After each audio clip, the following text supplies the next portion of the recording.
गृह निर्माण और नगर उन्नयन मंत्री द्वारा बारिपदार विभिन्न स्थान में 8 गोटी प्रकल्पर शिलान्यास।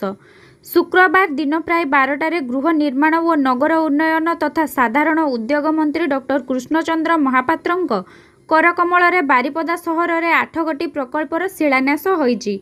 बारिपदा सहरवासी एगुड़िकर अत्यंत आवश्यकता थिबारु एही प्रकल्प कार्यगुड़ी को हाथ को नियाଯାଇଛି बोली मंत्री कहिथिबा बेले जेपरिकी सहर रे वर्षा जल निष्कासन को सुव्यवस्थित करिबा पई श्रम कार्यालय निकट, तुलसी चौरा स्टेशन बंध निकट, दली पड़िया एवं भंजपुर स्टेशन निकट रे नाल निर्माण और शव सत्कार पई दारगाडाई, बारुणी और बेलगड़िया ठारे श्मशान निर्माण करा जिवो।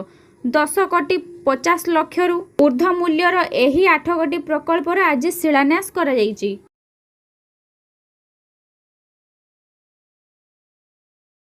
आज बारिपदा सहर में बहु आवश्यकता थिबा लोकंकर दीर्घ दिन डिमांड थिबा 3टी क्रेमेटोरियम माने श्मशान घाट एवं स्ट्रम वाटर माने जल निष्कासन वर्षा जल निष्कासन नालर आवश्यकता थिला एवं गोटे आउटे कौन थिला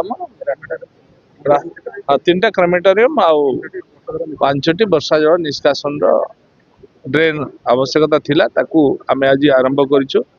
आज शिलान्यास होईछि।